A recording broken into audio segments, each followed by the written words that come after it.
देश में खेल प्रशासन में पारदर्शिता और जवाबदेही लाने की तैयारी। सरकार ने पेश किया नेशनल स्पोर्ट्स गवर्नेंस बिल, जो सभी खेल संघों पर नजर रखेगा। यहां तक कि भारत का सबसे अमीर और ताकतवर खेल संगठन बीसीसीआई भी इसके दायरे में आएगा।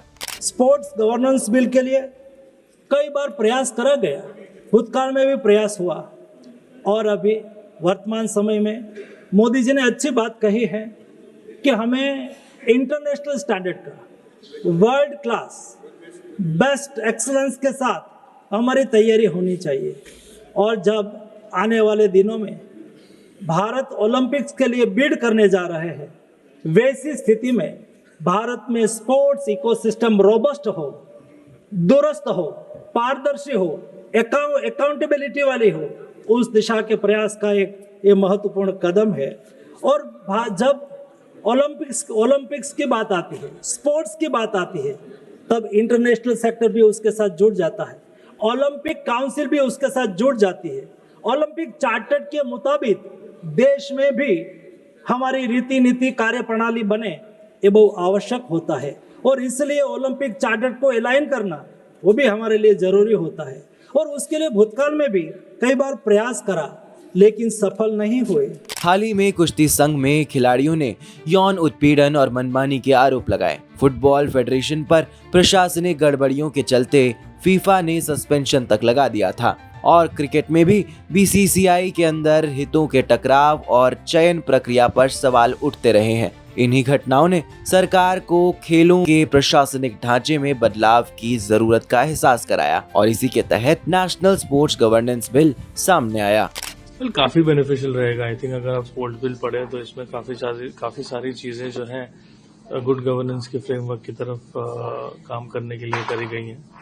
और आई थिंक इससे हमारे एथलीट्स का, खास करके क्योंकि मैं 30 साल का करियर रहा है मेरा एथलीट, तो from N athletes perspective I think काफ़ी अच्छे इसमें रिफॉर्म्स करे गए हैं विच आर एथलीट सेंट्रिक। सबसे पहले तो अगर आप देखें कि एथलीट को एक वॉइस मिलेगी एग्जीक्यूटिव कमिटीज में जाने के लिए, जिससे एथलीट सेंट्रिक थॉट प्रोसेस जो है वो फेडरेशन में ट्रांसलेट होगी कहीं ना कहीं।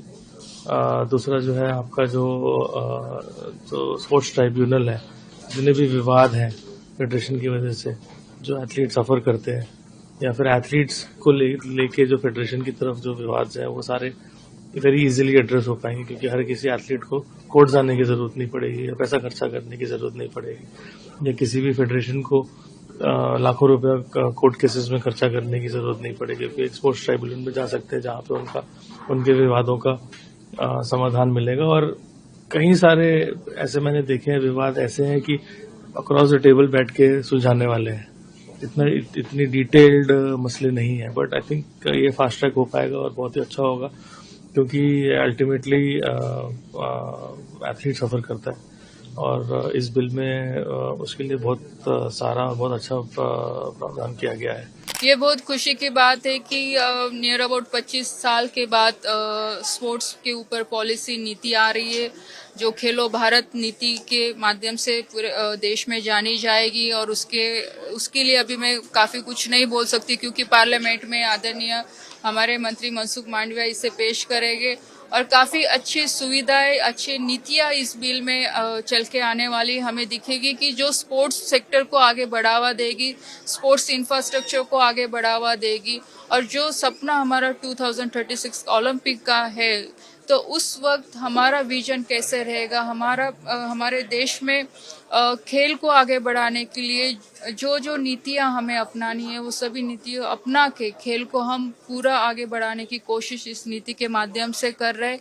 हर राज्य को साथ में लेके, हर प्राइवेट सेक्टर को साथ में लेके खेल को हर घर तक पहुंचाने का काम इस नीति के माध्यम से। इस बिल के तहत एक नेशनल स्पोर्ट्स बोर्ड यानी एनएसबी का गठन होगा, जो देश के हर खेल संघ, चाहे वह क्रिकेट हो, हॉकी हो, फुटबॉल हो या कुश्ती, उनकी गतिविधियों, वित्तीय लेन देन और खिलाड़ियों के हितों की निगरानी करेगा।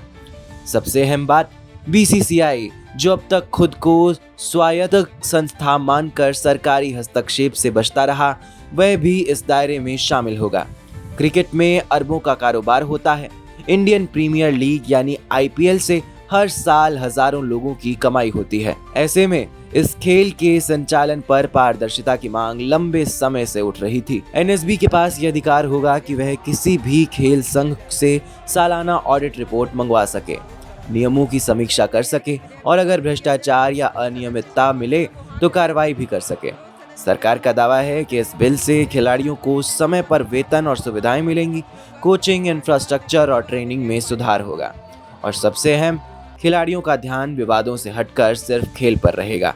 हालांकि कुछ खेल संघ इसे अपनी स्वायत्तता में हस्तक्षेप मान रहे हैं, खासकर बीसीसीआई, जिसने पहले भी सुप्रीम कोर्ट के लोढ़ा कमेटी के सुधारों को पूरी तरह मानने में समय लिया था। अब सवाल ये है कि क्या नेशनल स्पोर्ट्स गवर्नेंस बिल वाकई खेल प्रशासन को नई दिशा देगा और खिलाड़ियों के लिए बेहतर माहौल बनाएगा, या फिर ये भी सिर्फ एक और कागजी सुधार बनकर रह जाएगा।